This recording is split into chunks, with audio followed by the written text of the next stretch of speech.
انفوکیشن T V کے تمام ہی دیکھنے اور سننے والوں کو خوش آمدید۔ دوستو، آج کی ویڈیو میں سامنے آنے والے حقائق کو جان کر آپ کو بہت حیرت ہونے والی ہے، کیونکہ آج ہم جانیں گے کہ کس نے صحابہ کرام کے مزارات اور جنت البقیع کو مسمار کیا تھا، اور آج کا سعودی عربیہ جو اس وقت سلطنت عثمانیہ کا حصہ تھا، اس کو 13 اکتوبر 1924 یعنی آج سے 98 سال پہلے عبدالعزیز ابن عبد الرحمن ال سعود نے کیسے فتح کیا تھا، اور انگریزوں کی ہمدردی آخر کیوں اس سب میں شامل رہی، اور آل سعود نے کیوں انگریزوں کے ساتھ ہاتھ ملایا تھا۔ عالم اسلام کی سب سے بڑی مملکت سمجھے جانے والے سعودی عرب کا بانی در حقیقت تو شاہ عبدالعزیز بن عبد الرحمن ال سعود ہے، جو 15 جنوری 1877 کو پیدا ہوا، مگر اس سلطنت پر قبضہ کرنے کی جدوجہد 1725 میں ال سعود کے سربراہ امیر سعود بن محمد کی وفات کے ساتھ ہی شروع کر دی گئی تھی۔ امیر سعود بن محمد کے 4 بیٹے تھے، اور سب سے بڑا بیٹا جس کا نام محمد بن سعود تھا، جس نے شیخ محمد بن عبد الوہاب کی مدد سے درعیہ میں اپنی حکومت قائم کی۔ شیخ محمد بن عبد الوہاب نجد کا ایک مشہور آدمی تھا، جس کے ساتھ محمد بن سعود کی سن 1745 میں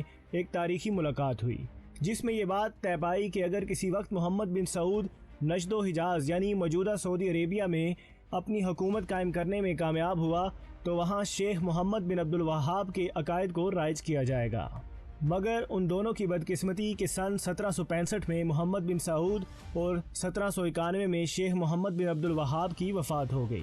مگر اس وقت تک جزیرہ نما عرب کے بیشتر علاقے پر آل سعود کی حکمرانی قائم ہو چکی تھی۔ محمد بن سعود کے بعد عبدالعزیز علاقے کا حکمران بنا، جس کو 12 سال بعد 1803 میں قتل کر دیا گیا۔ عبدالعزیز کے بعد اس کا بیٹا سعود حکمران بنا، جو 1814 میں وفات پا گیا، جس کے بعد سعود کا بیٹا عبداللہ حکمران بنا، مگر اس کے دور حکمرانی میں ان کے علاقے کا ایک بڑا حصہ سلطنت عثمانیہ کے زیر نگیں آ چکا تھا، جس کا نام درعیہ تھا، اور اس کے فوراً بعد عبداللہ بن سعود کو قید کر کے استنبول لے جایا گیا، کیونکہ عبداللہ بن سعود کو سلطنت عثمانیہ کی طرف سے سزائے موت کا حکم سنا دیا گیا تھا۔ اس کے بعد کئی دہائیوں تک آل سعود کو فتح و شکست کا سامنا ہوتا رہا، اور جزیرہ نما عرب پر حکمرانی قائم کرنے کے لیے مصر، سلطنت عثمانیہ اور دیگر عرب قبائل میں چھوٹی بڑی جنگیں ہوتی رہیں۔ آل سعود کا ایک حکمران عبد الرحمن تھا، جو بالآخر 1889 میں بیعت لینے میں کامیاب ہوا، اور سن 1900 میں عبد الرحمن کے بیٹے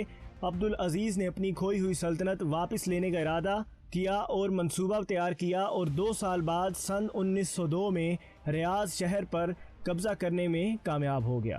سلطنت عثمانیہ کے آخری دور میں حجاز یعنی مکہ مکرمہ اور مدینہ منورہ پر شریف مکہ حسین کی حکمرانی تھی، جس نے اپنی ہی حکومت یعنی سلطنت عثمانیہ کے خلاف 5 جون 1916 کو علم بغاوت بلند کیا تھا، کیونکہ شریف مکہ حسین کو عربی قبائل کے علاوہ برطانیہ یعنی انگریزوں کی حمایت بھی حاصل تھی، کیونکہ سلطنت عثمانیہ نے انگریزوں کو طویل مدت تک لگام ڈال رکھی تھی۔ تو جب انگریزوں کو دکھا کہ شریف مکہ حسین نے سلطنت عثمانیہ کے خلاف بغاوت کا اعلان کیا ہے، تو وہ بھی سب میں کود پڑے اور بڑھ چڑھ کر شریف مکہ حسین کی حمایت کرنے لگے۔ ساتھ ہی انہوں نے تمام عربوں کو دعوت دی کہ وہ ترکوں کے خلاف جنگ کا اعلان کریں، اور بالآخر 15 دسمبر 1916 کو حکومت برطانیہ نے شریف مکہ حسین کو شاہ حجاز تسلیم کرنے کا اعلان کر دیا۔ مگر دوستو، دوسری جانب عبدالعزیز بن عبد الرحمن ال سعود نے مشرقی عرب کا ایک بڑا حصہ مسخر کر لیا، اور 26 دسمبر 1915 کو برطانیہ کے ساتھ دوستی کا ایک معاہدہ بھی کر لیا۔ اس دوران شاہ عبدالعزیز کی پیش قدمیاں جاری رہیں، اور 5 دسمبر 1925 کو اس نے مدینہ کا اقتدار حاصل کر لیا۔